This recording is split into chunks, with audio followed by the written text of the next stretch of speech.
Wait, hold on. Let me turn you on. Everybody on Instagram was good. Hello. Everybody on Facebook was good. This is the Be More Open podcast. I'm your host, Ron. I'm Rolanda. And today we bringing you a little segment we're going to be doing about giving y'all like a little bio of each one of our breakdown of our lives, different things that we went through, where we coming from and everything.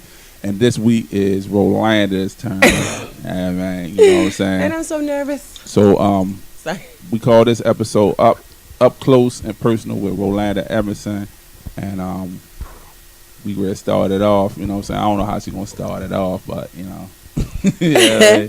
Okay, well, she's saying she's nervous, y'all. I'm so nervous. Don't be looking I'm at so her. nervous, right? So don't be all like whatever, but whatever. Y'all also don't forget to like, share. Y'all can comment. Y'all can ask questions, which we probably will go back and look at the questions. Not right now because I'll be more like talking to Rome because he's my interviewer, so he's gonna ask me questions and whatever the case may be, or he might even see some of y'all questions and he might can ask a couple, however. Yeah.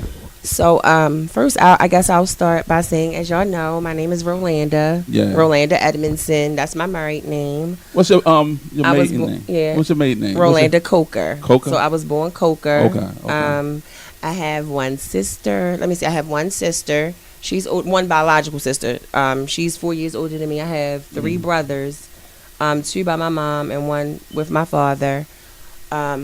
I have one that's older than me, and I have two that's younger. Roland, Anthony, Antoine, and Nikki is my sister. So you like in the middle, a little bit. Pretty much. I'm like the second to the Yeah, like the middle. I guess the that middle. Because so it's five of us all together. Nikki, Antoine, me. Yeah, I am the middle child. Yeah, I never knew that. Yeah, so you like the middle child. I never looked at it like that. No, I am. no. Yeah, because they say middle children have like that syndrome. Yeah. So did you feel like that? Growing up? No, because I was always treated like my grandmother used to always say, you ain't that prince. They put you on that high horse like you some princess. You ain't no princess around here. Oh, okay. So I always was spoiled by my father and my grandfather. And then you was like the middle girl. So. Well, yeah. Yeah, like you know what I'm saying. Cause Nikki's the oldest. Nikki's the oldest. And you was just like the baby girl. Right. Yeah. And y'all's different cameras. That's why I'm looking around. Yeah. But we were born and raised down in Lafayette Projects. Down in Lafayette Projects, and we live with my mother. Me, my brothers, we live with my mother. I went to Charles Carroll of Carrollton, school number 139. You know where that's at? Well, they actually changed it to Sojourner Douglas. So if you know where Sojourner Douglas, the college is now. Yeah. Yeah, that used to be 130. School you went Yep, there? that used to be Charles Carroll of Carrollton, number 139. Okay. I went there, and we actually stayed down there. I really don't have a lot of memory from down when I lived down there. Like I really don't remember a lot. I remember like I had an asthma attack real bad in 5th grade, and that's about it. But we moved. Well, my grandmother was living up Park Heights. My grandmother actually first she was living up Drew Hill by White Lot. We used to live right across the street from the Reservoir at 901. Yeah, if you know where that big building is. Yeah, well she used to stay there. We used to go over her house on the weekends. But when we were living down Lafayette, I think I was probably about.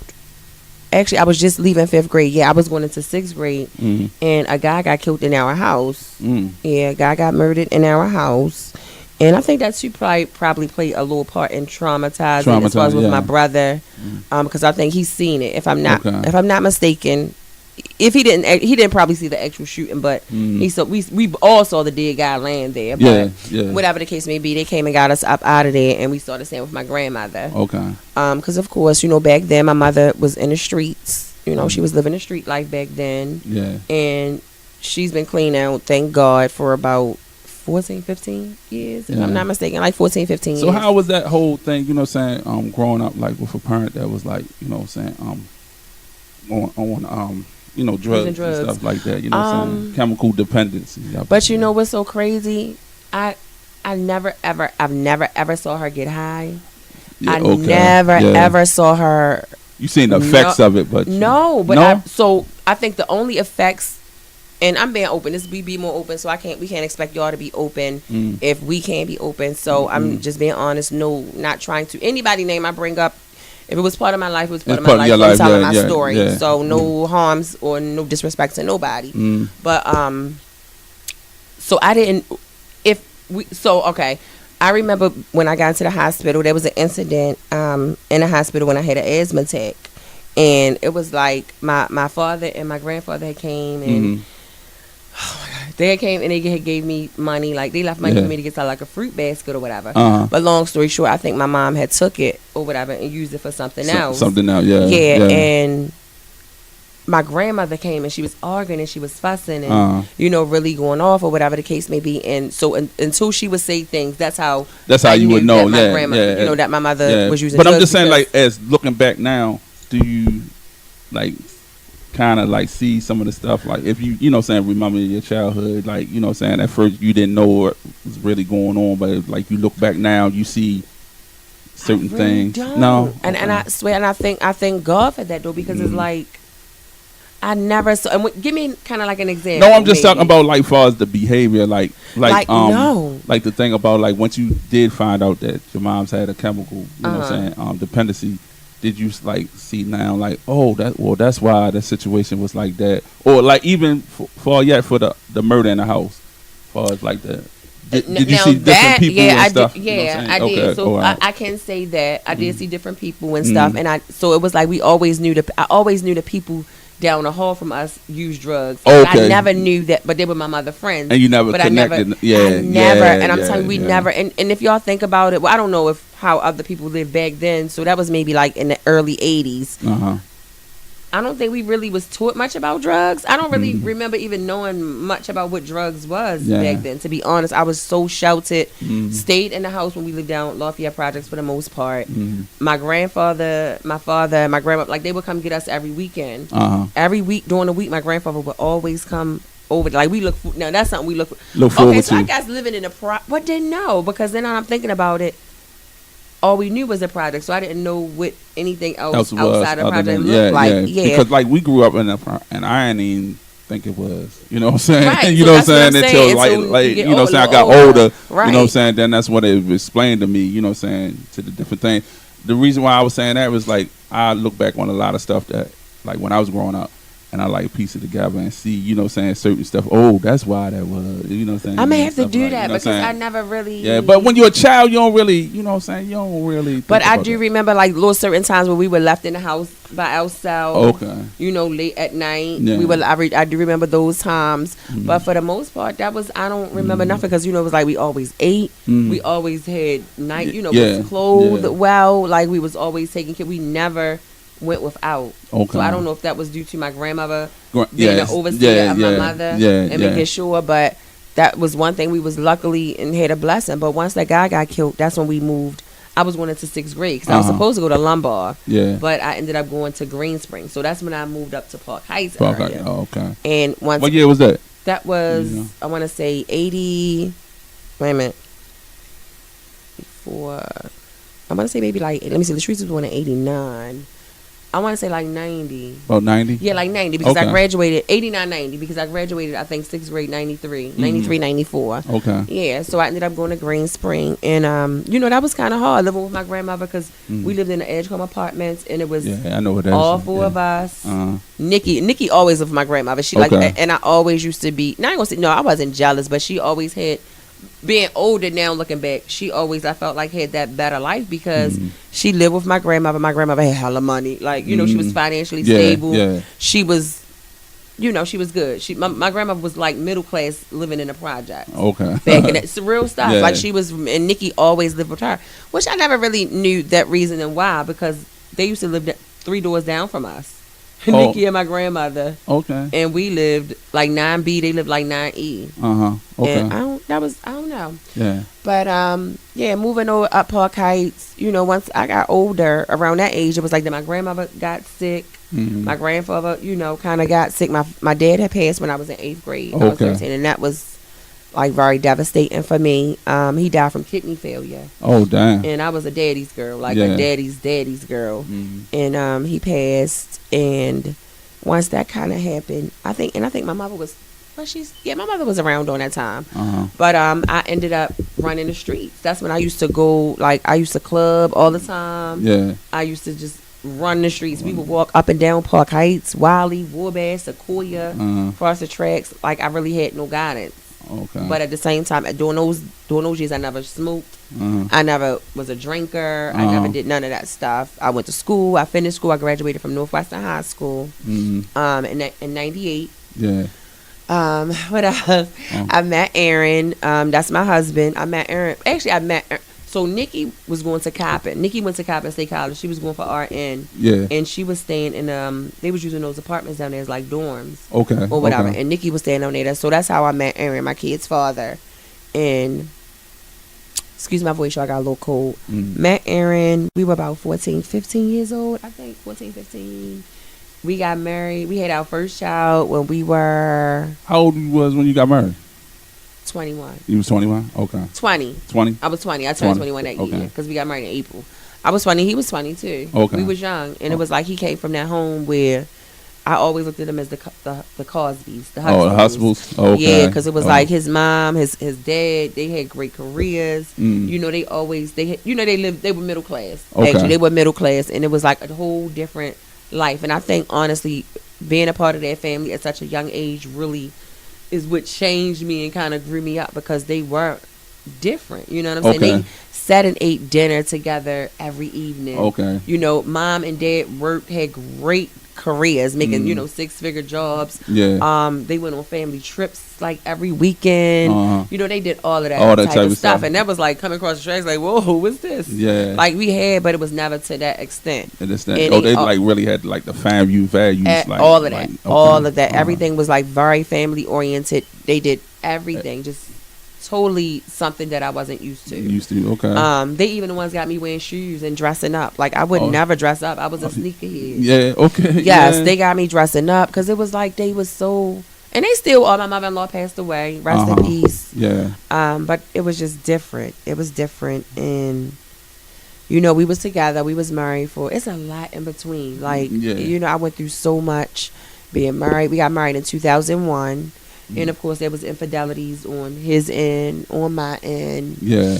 You think because y'all got married so young, you think that had to do with it? I think that, and because and just us being together. Because once we got together at 14 years old, we was together ever since. Yeah. Never ever broke up. And so the past couple years we never broke up. Yeah. And we had our first child at 17. Oh, okay. So we was really like, and Ern in the beginning was the type where he didn't never want me to go outside. And my friends from back then could tell you, Tanika, Phaedra, Sharon, all of them that used to live up Cordelia. Because that's where my grandfather lived at. And he used to make me, like, I would lie.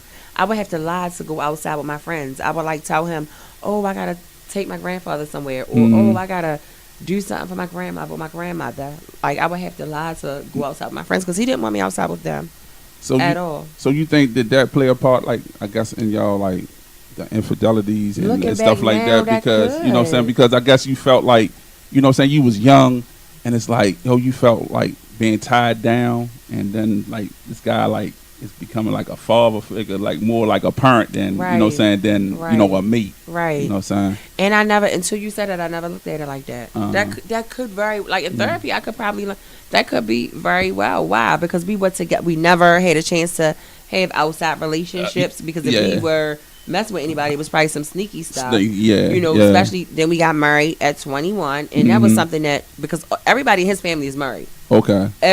His parents were married for over 30 years.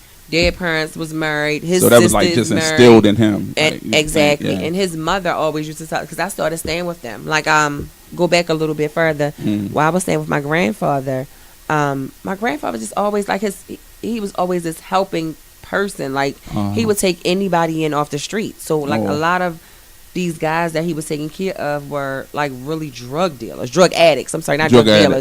Drug addicts. So they was really into drugs. So after I had Tashira, and I was 17, I was still in high school. Erin had graduated the year we had her. The guy would like leave. It would be like dope needles in the bathroom and stuff. Oh man! And I would just always constantly going off, like fussing. Always constantly. They would be stealing all my jewelry, selling my stuff, like breaking into my room because I had a lock on my door. But and it's crazy me repeating this. I just totally forgot about all. This stuff. Totally forgot about all this stuff. Because that's what we do. It's like a lot of like trauma or a lot of stuff. We just pack it down. Just pack it down. Pack it down. You know what I'm saying?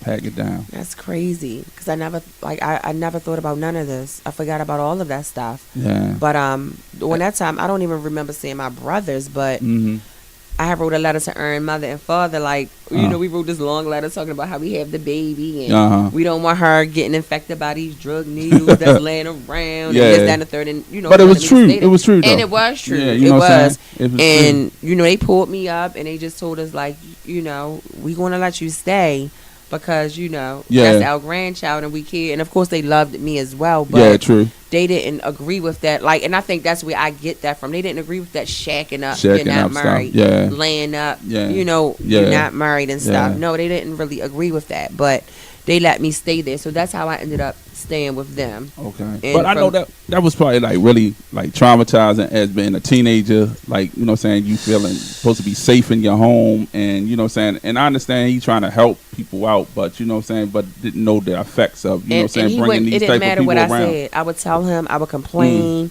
and no, they be all right, you'll be all right. Like, that's one thing. He fought for them. I can say that my grandfather fought for them people. He did not care. Did you ever know why he why he looked out for? Did he have a drug issue? You think? Never in his life. Never drank. Never smoked. Not even a cigarette. No, a cigarette. Never. But I'm just saying, it's just like to me. I'm listening to it, and it's like, I have this teenage girl in the house. Why would I bring these? Right. Not to say what's wrong with these people, but these people that's. That's in the grips or have these issues and these problems. Why would I bring them in my household around my granddaughter? I'm just like, that's like weird. And then, like you said, you was kept on complaining, they stealing and all that. Like, come on. I used to be arguing. I used to be like, no. That's kind of like more confusing. And it's like crazy. Like you said, you didn't see too much of that behavior with your mother growing up, not at all. But then you move into this other place that's supposed to be a little better, and you're being exposed to, what I'm saying? And it's crazy because until you saying it, I never thought about never that. Thought, yeah. Never thought about that. Never looked at it like that or nothing. Okay. So it's like, dang, I could really do, this is where a lot of stuff could stem from. All of that stuff because we don't really realize that it affects us as much as it do. Yeah. But I think we moved out on our own when we were like 18. When we were 18, we had our own place. So I've been out on my own ever since then. Okay. Ever since 18. And of course that was hard. We had our ups and our downs and during that time too, when me and Aaron was more together, I was more so with his family. Yeah. So I really didn't see my family that much. Like holidays I was spending with their family. Over the past forever pretty much until after we separated. I more so was with his side of the family. So it was like I never really saw my sister that much. I never really saw my brothers that much. I never really saw only time I would really see them is when I was maybe transporting them here and there because I was the only one driving in the family. I was the only one that had a car at that time. And I don't know, it was crazy. But during that time I think so I want to say 2000. Let me go back to even while I was married, there was a lot. Like me being older now and grown up, I see now, like I wish I would have gotten married at this person would have been the person that got married versus that person. And I loved Aaron. Yeah, I loved him to death. And that's what I wanted, that white picket fence, my kids, that like it was, I loved how amazed people used to be where we used to fill out applications or paperwork and we had to put all of our information down and all of us have the same last name and stuff like that. So I just loved that whole family structure. I did love that, but it was a lot of stuff that I was dealing with, behind the scenes. Did y'all fight a lot? We argued a lot? And what was mainly over? A lot. You don't remember? Me. I can say, no, honestly, I think a lot of it was me. Yeah. Because I used to put my friends first. I used to work, go to school, and it was with me and Sean and my friends. But you was young, though. You know what I'm saying? You was a teenager. You know what I'm saying? That's what we did as teenagers, But at that time, when I was married, I was 21. So you was 21. But still, you still like a teenager. I don't care. You know what I'm saying? But, too, again, I was with him since 14, and I was kind of shouted. It was just me and him. Okay. It wasn't. I kind of cut my friends off at a certain point. It was just anything that I did was with Aaron and his family, and that was it. Yeah. But it was like once we got married, probably that first year was good. Yeah. And then it's like that second year, and Aaron was a homebody. He never really liked to be out doing this, doing that. And also it was like we had been together so long. By the time we got married, we had done everything. We used to go out to dinner every other day. We used to go to the movies every week. We used to go we was always bold, just everything. We was always doing something. So by the time we was married, he was that settled in the house. That's all he did was work. Yeah. And wanted to stay in the house. Yeah. And cheat, because he was cheating on the side. There were several times that I found out that he cheated. And like I said, I'm sorry. Like I said, I cheated as well. Yeah. I cheated. I did, and I just think that it was a point in time in our marriage for a couple years where I was putting the outside world in front of my marriage. Like I literally would probably only see my kids, and I'm being honest, and Earn in the morning time. I would take the kids. This was my ritual. I would take the kids to school in the morning. Come home. Me and Earn both had worked in the evening during the majority of our life. Come home. He would still be asleep. I'll go to sleep. We wake up same time. We took showers together every day. Take out showers.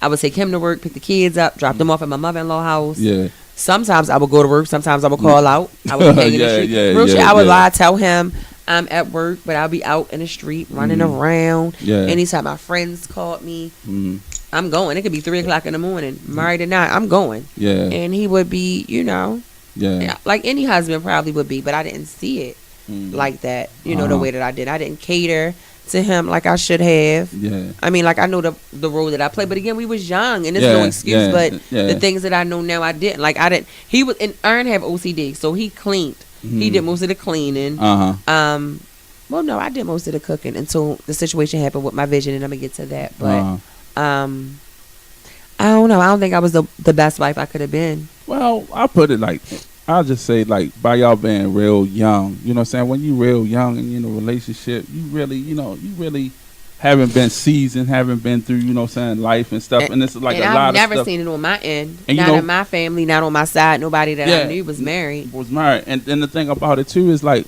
a lot of experience. You had no experience. None. You know what I'm saying, in life. Yeah. So, you know what I'm saying? Yeah. So it's like it seemed like once you got together, it was cool. You know what I'm saying? Yeah. Then it got to a point where it's like, yo, I want to do this. I want to do that. That was, you know what I'm saying? I want to hang with my friends. And you know what I'm saying? Then after I guess after you gave birth, and you know what I'm saying, about getting out or getting away, you know what I'm saying, some time for yourself. You know what I'm saying? And it wasn't like that right in the beginning. Yeah, I'm just saying in the beginning, but it was like everything that you're saying though. And that's how it was, because I'd be like, all right, let's do this, let's do that. Yeah. I don't want to do this, I don't want to do that. So it got to the point where I got tired of staying in the house. I'm like, I'm going without you. Yeah. So once I started going without him, that was all she wrote. That was all she wrote. And I was driving. He never drove. To this day, he still don't have his license. It's crazy. Yeah. He don't have his license, so I would never let him drive my car. No, you're not driving my car. Yeah. So in the midst of that, y'all, that's when the situation I ended up. And anybody that know me, I used to be like a hypochondriac, so I would go to the hospital for anything, like anything. So I started getting these headaches. First, I started getting these headaches, and I went to the hospital, and because of legal reasons, I can't disclose the name of the hospital live. You know the name of the hospital. Yeah. So, I would drive myself to the hospital 4 days in a row. I'm going to make this quick. 4 days in a row, I would drive myself to the hospital because I kept getting headaches. Then I kept getting neck aches, and I just started feeling weak. And they kept sending me home. They gave me a spinal tap test one day, the last day. Damn. And they let me go home before the results of the spinal tap came back. So that following day, I was still sick. The medicine wasn't working. And I was too sick to drive myself to the hospital, so I called the ambulance. Me and Ern got into an argument that day because Ern he's a black Jew for real. We're going to have all these medical bills. You just went 4 days in a row. Let the medicine kick in. Yeah. No, and thank God I didn't wait to do that, because I would not be here today. But the ambulance came. They got me. The last thing I remember is them taking me getting in the back of the ambulance. Months later, I was told, I ended up waking up. I was in a coma. I ended up being in a coma for maybe about 3-4 months. For some months, I was in a coma. When I woke up, I found out I had meningitis. I had caught meningitis somewhere, which is airborne. Yeah, damn. Meningitis is an airborne disease, which they say mostly college kids are the ones who got it. Yeah. Where I came in contact with it from, I have no idea. The last thing I remember doing before this situation, before I got sick, was when Roland, my brother, first started working for Jiffy Lube. I took him to Concentra, Altimonium. And I'm like, damn, did I get it from out there? With all them germs and people coming in there, taking those different tests. But so once I came out of it, come to find out, It was meningitis, and because they had let me sit there for like 16 hours without medicating me or doing anything, as well as letting me go home before the spinal tap came back, that's what caused me to decline. Okay, to go in the coma. Yeah, and to be shit. So when I woke up, I had lost all my senses. All I could do was touch. Really, I couldn't. Oh, I'm here. I'm sorry, here. Yeah. I couldn't see. I couldn't taste. I couldn't feel. I couldn't walk. I couldn't talk. I couldn't do anything. Like I was like a vegetable. So I don't know how long. They said I was hallucinating everything. Like I didn't know who nobody was. I was calling people other people. Okay. And everything. And how old was you? So this happened in February 2009. Okay. Happened in February 2009, and during that time, what happened? So yeah, I ended up coming out of everything. They ended up sending me to Kernan Hospital. So I stayed in Kernan Hospital for a couple months to learn rehabilitation. They put a you got it. Yeah. They put a trach in my throat. I don't know if y'all know what the trach is. They put one of those in my throat. I had to have one of those in my throat in order for me to talk. And I had to go through physical and occupational therapy. I had to learn how to walk all over again. I had to learn how to feed myself. I couldn't go to... Now, mind y'all, going through this, I'm blind. I can't see nothing at this time. I'm blind. Like, all the way blind. Like, nothing. So just imagine even... And what's so crazy, Rome, and anybody that went through this with me know, and that's one thing I love Earn for, because my doctors made sure they let me know that man was there every single day. Okay. He never missed a day. Okay. Sitting in that hospital for hours on hours and still having to take care of our kids and our household at home. Yeah. So I will always love him for that, because even once I went home, and I'll get to that part too, so I'm going through occupational therapy, and they end up. I ended up at first when I first woke up. I never asked what happened. I never asked nobody what happened. I never asked what was going on with my vision. Yeah. In my mind, I'm automatically thinking, "Oh, over a couple days it's gonna come back, or over a couple weeks it's gonna come back." Yeah. But I never asked nobody nothing. Never asked nobody anything. And they ended up sending me home. When I went home, I started being depressed, because I'm like, "Damn, I'm home and my stuff haven't even came back." Yeah. Earn has stopped working because of all of this to take care of me and the kids. My truck had got repossessed. We got bills up the because nobody was working, and I'm in the hospital. I missed the part that I was going to tell you about. I'll probably come back to it, but you got any questions before I go past that part? No. It's just no. My thing is, like, the head that you went through all that, and now you back functioning. You know what I'm saying? I know you have a problem with your vision, but to get all that back, you know what I'm saying? Like, you learn how to walk all over again, talk, touch. Like, wow. It was a struggle. You know what I'm saying? Wow. You know what I'm saying? Wow. You know what I'm saying? I swear I never, not one day, I never complained. I've never complained. I've never complained. It never, I thank God it never changed my self-confidence. If anything, it made me want to be on everything even more, as far as my appearance, just being on top of my stuff. Did you ever ask that question, why me? I didn't. I didn't. You never asked that question? I didn't. Like the God, like, everything. Why me, God? On everything. I swear, on everything. I never asked. Yeah. I never asked. But what I had somebody tell me when I came from the hospital was like, and she's an older lady that's in church, and I'm not going to say her name, but she's deceased now. She passed away. And she talked to me on the phone, and she was like, and she's really heavily Christian in church. And she was like, I asked God, and she's like, I had to keep getting on my knees and praying. Why did that happen to you and not such and such? Yeah. And she gave somebody else's name, because that person at that time was doing a lot of deceitful and things. And anybody that know me, Rome, I've always been this person. I've always been a good person. I've always been a caregiver. Yeah, I may have talked SHIT about people. Yeah, I may have talked about my friends behind their back. I may have, you know what I mean? But I've never done anything wrong to nobody. I'm not out here deceiving people. I'm not out here playing games with people. I'm not out here. I don't owe anybody anything. I'm not hiding. I've always been a caregiver. I've always been that person to give the shirt off my back. I've always been the person to put everybody before me. So it was like, once this situation happened, I came home. Also, I couldn't use the bathroom. Whoa. For a whole year. What, you had a catheter? A whole year. I had to be catheterized. Oh, snap. Every 4 hours. Ern had to catheterize me. Excuse me, I'm a little sick, y'all. That's why my voice is like this. But he used to have to catheterize me every 4 hours. Whoa. Ain't nobody come and help him do that. Whoa. No family or nothing. Nobody came and helped him do that. And I'm just being honest. He he did one time when he started going back to work because he had to go back to work. When he did go back to work, he had brought my mother and my sister over to try to show them how to do it. And if anybody know about a catheter, it's like a tube that you have to stick in your little pee hole or whatever for women. Well, I guess it's the same for men too, right? I guess. Yeah, and he knew how to do it. They showed him and the doctors how to do it one time, and he was on it, knew how to do it. And he was real frustrated because he was like, he called them over to do it, and they couldn't figure out where to put it, or they couldn't figure out how to do it, or whatever. And he felt like, whatever, that was didn't want to do it. That's how he felt. Just being honest, that's how he felt. So he would have to, even once he went back to work, he would have to leave work to come home to do that. Okay. Because if my bladder got full, I would get sick. I would be real sick. Just imagine sitting on a full bladder, not being able to use the bathroom for 12 hours. Wow. You know what I'm saying? Wow. So not only that, as far as making bowel movements, he had to actually physically take his hand, put gloves on, and go in there and take it out every day.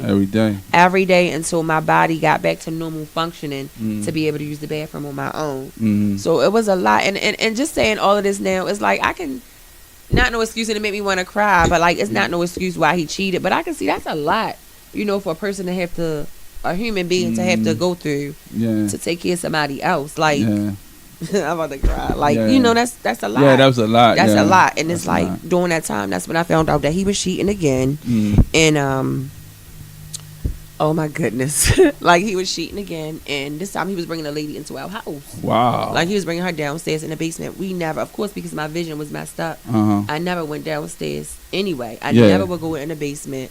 I would just stay upstairs. I would stay upstairs unless I was leaving out the house to go to a doctor's appointment. Now, this was in the beginning when I first came home in the middle of 2009.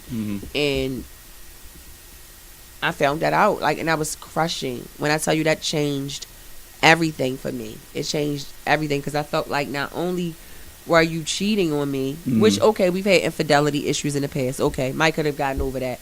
But you were taking advantage of my situation because you knew that my vision, you knew that I couldn't see it, or that I wasn't even coming down the basement anyway because of my vision at the time. And you did it while me and your children, our kids were upstairs. Children was upstairs. Like, that was totally disrespect. And that made me lose all respect. That made me lose all respect. And then you think y'all was growing apart? We definitely were. Yeah, y'all was growing apart. We definitely were. You know what I'm saying? We definitely were. And that's when I started my vision started coming back a little more. I started being able to get on. I don't even remember who set me up on Facebook. Okay. I started getting on the internet. I was on Facebook heavy. That's when I met my ex. And a lot of people don't know this, but I'm being honest, I met him in 09. I met him in 09, and I ended up suing the hospitals, but people found out about him later, and they thought, oh no, he just wants you for money, he was using you. No, me and him have been messing around since 2009. Yeah, okay. 2009, and it's not right. Yeah. It wasn't right at all, because if I had lost all respect, and I wasn't going to continue to be faithful to my husband, I should have went ahead and just let him go. Once that situation happened, I shouldn't have let him come back, because I did put him out for like 2 weeks, and then I ended up letting him come back because it affected the kids too. The kids were younger during this time. Yeah, they were younger. But I ended up meeting a guy, my ex Jamal, and we were just talking at first, through social media. But he's the one who kind of actually got me comfortable with coming outside, because I'm like, shit, my vision, I can't see all that good. I ain't coming outside. Yeah. But we were, in order for us to hook up, we would had to meet someone. Meet up, and he even had a girl at the time, so it was cool for him and me, because it was like, all right, he not trying to mess up what I have at home.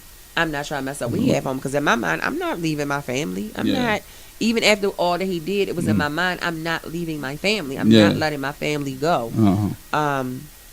So over time, that went on for years. For a couple years, that went on. I was still messing with Jamal on the side, and me and Ern was, we was together. We would be, we would still have our little arguments here and there. We'd be good sometimes, good not. And it was like, also, we had moved back. My mother-in-law had passed, so we had moved back to my mother-in-law's house. Okay.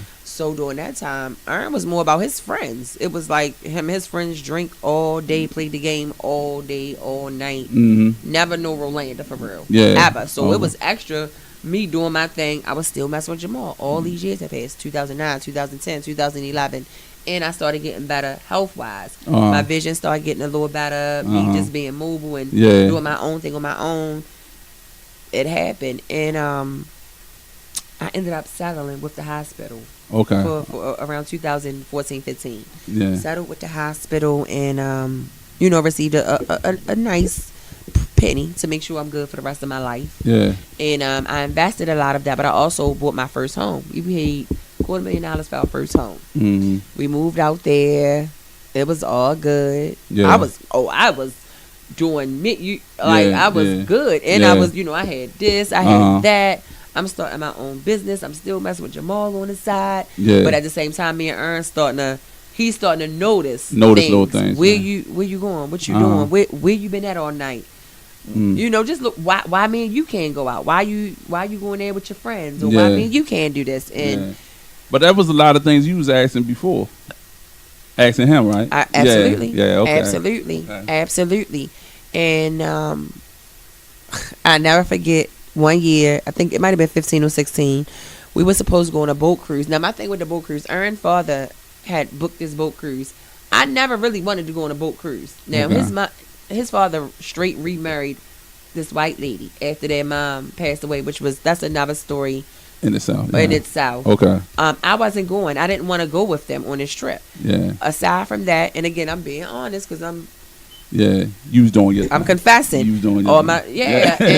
And Jamal's birthday was coming up, and I wanted to take him to see Mayweather in Vegas. So, long story short, I told Ern I was going somewhere with my friends. Can't remember if I told him I was going to California or somewhere. Yeah. But I ended up going to Vegas. Ended up taking Jamal to Vegas to see the Mayweather fight, and somebody saw me there. My mother-in-law's neighbor. Okay. They asked. Now, I didn't see them, of course, because my vision a little blurry messed up. But I didn't see them, but they saw me. Uh-huh. Now, they saw Ern once they got back from Vegas, and they asked Ern, "Oh, was you in Vegas with your wife? Was you in Vegas with your wife?" Or some crap. I can't remember exactly what it was. And they know damn well he wasn't there in Vegas with me. But that's how he ended up finding out, as well as a family member. Somebody sent him my itinerary. Somebody sent him me and Jamal's itinerary, which showed all of our information for the flight, which gives all your information off your ID. How'd they get that? I'm gonna talk to you about that. Oh, okay, all right. I'm gonna say what the fuck? Yeah, they got spies in the family. Oh, okay, all right. So that situation happened. So by the time I get back, Ern find out, and I'm telling y'all, long story short, there is so much. Oh no, it's not so much. I was gonna say so much I missed over, but he found out, and this is where I say this to you, like I kind of, and I think you're probably the only one that I said that to. I kind of regret because. He begged me, even after he found out, to leave him alone. Yeah. Leave him alone. Let's go to therapy. Yeah, let's He work on wrote this, to Dr. Phil. Okay. He wrote to the OWN network. He wrote to Fix My Life. Yeah. Like, he was trying, but my thing is I felt like, Ern, if he see this or his family, who I was watching, you didn't try none of that, I felt like, until we... And which, I don't know if that makes a difference or not, but once we got that money and got established, it was like, that's when you was all like, let's be... together. Let's do this together. Let's share bank accounts, because even prior to then, he never even wanted to share bank accounts with me. When he had received money back from his mom passing, and I'm like, put my name on. No, you ain't put Rolanda's name on nothing at all. Okay. So did that count down? We was on. No, I said low battery. Oh, so I never did it. I didn't put his name on my bank account when I received the settlement, and then it was an issue too because the deed, his name wasn't on the deed, but that wasn't due to me. When we went to settlement, his ID was expired. So they said they cannot use an expired ID. No. They not putting that on a whole pay for a $250,000 house. They not doing that. So he always carried that. But once he found out about Jamal, like I said, he kept asking for me to stop. And I told him I would stop. He said that I told him I didn't know what I wanted to do. Personally, I don't remember. Y'all, and going back to a part that I skipped over that I really, really wanted to talk about. Was when I was incurring in, I had also what was called chronic illness. So it was like on my left side, I had real chronic pain. Now they was prescribing me oxycodone. During that time, I wasn't taking them, which is crazy. Yeah, wasn't taking them. I was selling them. I was. I was, and this was years ago, y'all. So don't be coming after me, okay? This was years ago. It was years ago, and I was selling them, and I was never taking them. But a friend, and I'm not gonna mention her name. One day we out partying, kicking it, chilling. She offered me one. Try it. It's good. Like this, you won't feel good in it. Like try this. Yeah. Try it. And I'm like, maybe it's not that bad. Okay, I'll try. She like, you might get sick, but you're gonna be all right. So I tried it. I tried that one. It was like a 5 milligram. Yeah. And I tried it, and I did get sick. I started throwing up, but I felt, no lie, I felt no pain. Good as a motherfucker. Then I was smoking weed on it. Being honest, I was smoking weed. So I'm like, oh my God, this feels good. Yeah. And my doctor's prescribing me these. Yeah. I started taking them, and I really got addicted to them. And for one, it was like every time I went around my homegirl, she had one for me. Like, here, man. Here, okay. Like, so, and not putting that blame on her because I was an adult. I was 30-something years old, and I didn't know the extent of them because I think during that time people wasn't using them that heavy. Then I don't think if they did, I didn't because I never knew nothing about them. Well, it was like it's funny you say that because like I'm a little older than you and stuff like that, and like where I grew up, it was a lady, she dealt with that. You know what I'm saying? Back in the 80s. Wow. I'm talking about in the 80s. Wow. You know what I'm saying? And I never knew to the extent of how that was because a little short thing. When the drug epidemic hit, crack and all that, you know what I'm saying? I remember I was a teenager and when it hit Baltimore, it just like swarmed through this motherfucker. And she was selling pills. Wow. And my grandmother used to sell pills. So that's what I'm talking about. My grandmother used to sell pills, but I think they were Valium because they was these pink heart pills. It was all that type of shit back then. Yeah, I mean, Vicodin. I know Vicodin was a thing, and I too. never heard of none of that. Yeah, Vicodin was. Prior to that, you know who made Vicodin famous? No. Eminem. Remember, he was hooked on Vicodin. He was taking Vicodin. No, yeah, I didn't know that. So, you know what I'm saying? But it was, a lot of that stuff was, you know what I'm saying, out, you know what I'm saying, out then. I remember the values and all that, but I remember her. She was running and like making today, money. Look how it is now. I made hella money. Exactly. I did. And that's what I made hella money. It started being once my homegirl started giving them to me and I started liking them every month when I got my prescription, y'all. And I'm being honest. I'm woman enough to be honest about like I started getting prescriptions from 2 different doctors, a pain medicine clinic and my doctor. So one I can keep for myself, the others I could sell. So because I was making thousands of dollars. Like I was making money, and it got to a point where I'm like, I started really being. So they took me off of them, my doctors. Yeah. So I wasn't getting them no more. Now I'm still on these pills, wanting these pills. I gotta pay for them now. Okay. Oh, you gotta pay for them now because but I'm still wanting them. And what people don't know, when you don't have them, your body go through the worst pain ever. I don't know if it's worse. I've never been shot, but it's like one of the worst feelings you can ever go through in your life. Like it also alters your mental state. Yeah. You get diarrhea. Yeah. You vomit. You know what? That's the same like with heroin. And and that's what people was saying. And I learned that they were saying that that's them pills was basically like heroin or coke or something. And it takes like it's a substance in our brain here called dopamine. I think it's dopamine in our brain. And once you use them, the pills it start to substitute. Wow. You know what I'm saying? The dopamine, because we have a dopamine effect. Like you ever got upset and then you calm yourself down and you feel like this calming sensation, like you coming down. Yeah. That's what the brain is designed to do, but that's what heroin takes takes that stimulation away. Wow. Once you start to use it. You know what I'm saying? So that's how it starts, fuck you with you mentally. Wow. You know what I'm saying? Yeah. So at that point, I started like I was buying them. I was buying them.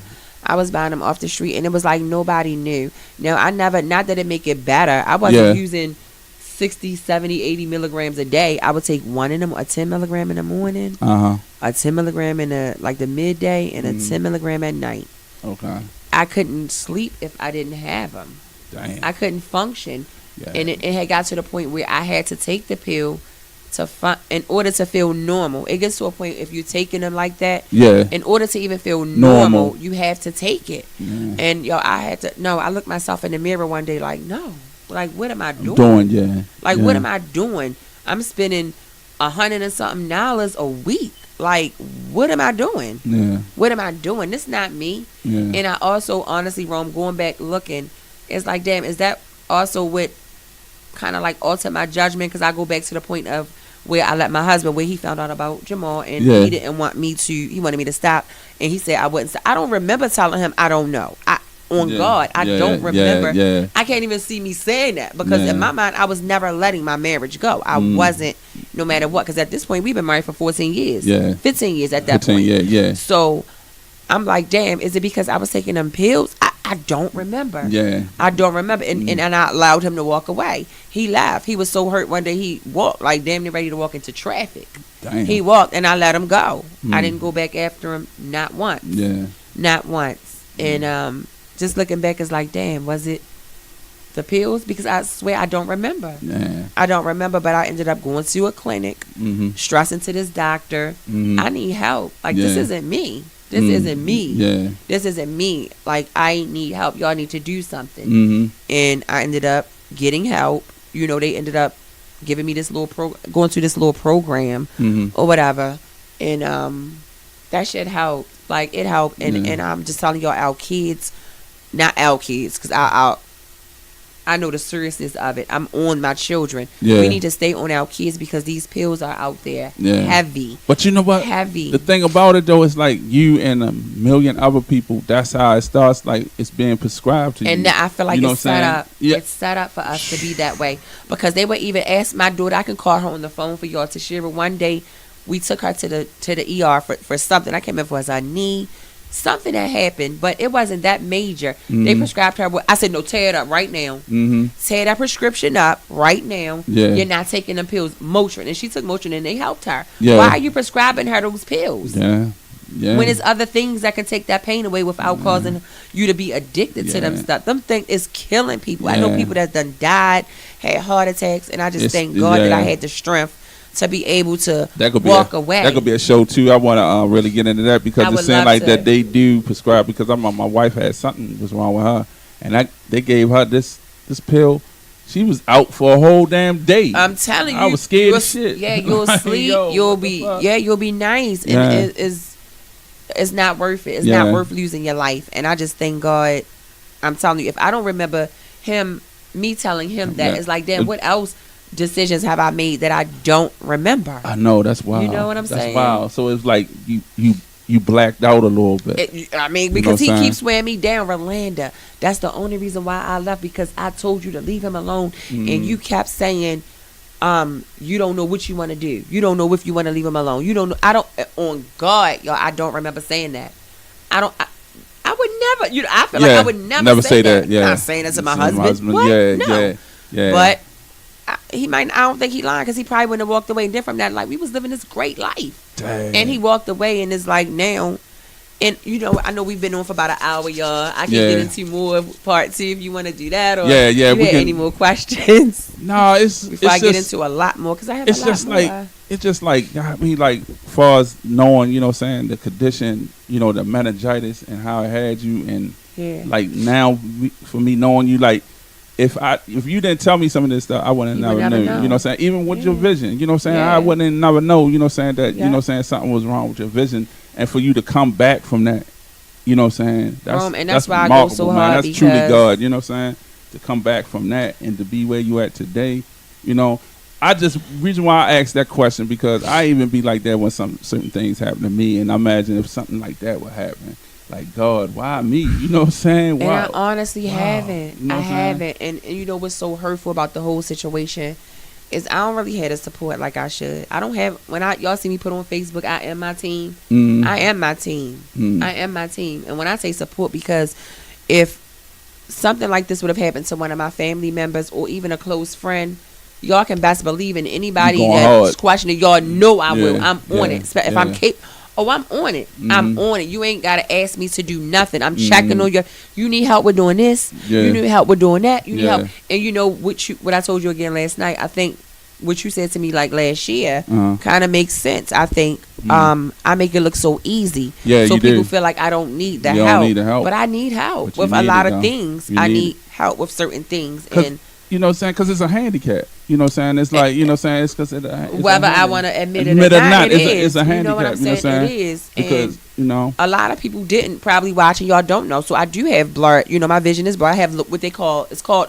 low vision. Is what they consider it, is low vision, and what is my optic nerves that are damaged. The meningitis and them allowing me to sit so long without medicating me. Yeah. It caused my optic nerves to be damaged. And here in the United States, right now, they don't have a cure for it. So I may have to go, and I've been doing. I'm so scared to go to Europe to have this surgery done. It's like a 99.9% success rate. But if I go to Europe, they have service, because they say that's where all the athletes and everybody else everybody go over there because they do that. They do medical stuff over there and do stuff that the United States won't do, and you know why they don't want to go exactly, over because they want us to be fucked. Exactly, they want us to be effed up the rest of our life. Because that's $1 trillion business. Absolutely, absolutely, okay, absolutely. So I'm really considering and setting it up. I've been having my attorney and his assistant research all of that and check on everything I have to do, and all I gotta do is do it. All I have to do is do it. It's a process, of course. I have to go through modules, but it's coming. Okay, it's coming, and I'm taking over. We really taking over, like in real life, because of course I can't do everything to my 100% capacity. But just imagine, like you said, the things that I'm doing now.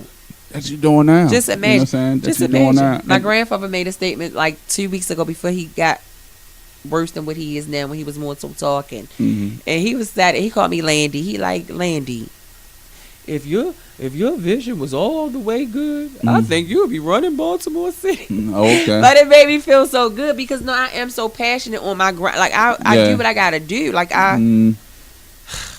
yeah. But you know what? Also too, it made me like think like, physically, or saying I had nothing until this injury happened to my hand. You know what I'm saying? And I'm like, yo, what's my excuse? You know what I'm saying? Like, when you gotta go through this every day, you know what I'm saying? I saved it. Okay. You gotta go through your vision and stuff every day. I have my vision, I have all that, you know what I'm saying? And what's my excuse? You know what I'm saying? But I'm starting to feel that now because of my hand, and that's my dominant hand of like being somewhat handicapped. Right. You gotta do what you gotta do. Do what you gotta do. And you be surprised, and I'm gonna go here because I know we've been on a little over an hour, but you be surprised how many people, very successful people too, and Christian people that I've ran into, that says that, like, yo, I think about you you're my motivation to make me do what I do every day, because I have no excuse. No excuse. I have no excuse. excuse. You know what I'm saying? Exactly. Look at other people in the world, and people have deformities and have maladies and stuff with their life, and they still go about it. You know what I'm saying? Look at what's that? Ethan Hawke. What's his name? Ethan Hawke. Who was that? The scientist professor that was in the wheelchair that had the voice box thing. You know what I mean? Oh yes, yes. Think about that. Yes. You know what I'm saying? Think about that. Yes. You know what I'm saying? He became, you know what I'm saying? Man, I think his name was Ethan. I'm telling y'all, Ethan Hawke. It's been a blessing. It's been a blessing for me to even still be just motivated, confident, have my high self-esteem. And I really owe that. That's God. That's not me. Truly. That's all God. That's all God, not none of me. Truly. And this is part one, y'all. And I have so much more to get into. My businesses. Oh, I'm sorry, y'all. I'm always hitting the wood. Sorry, no. The businesses. What happened? A lot of people was questioning too, asking what happened with my ex. Yeah. And, I let my marriage go for that, and here I am single, and the closings of my business because someone stole the 98 grand. And that's family things. We can really go into that. Right. I definitely want to talk about it.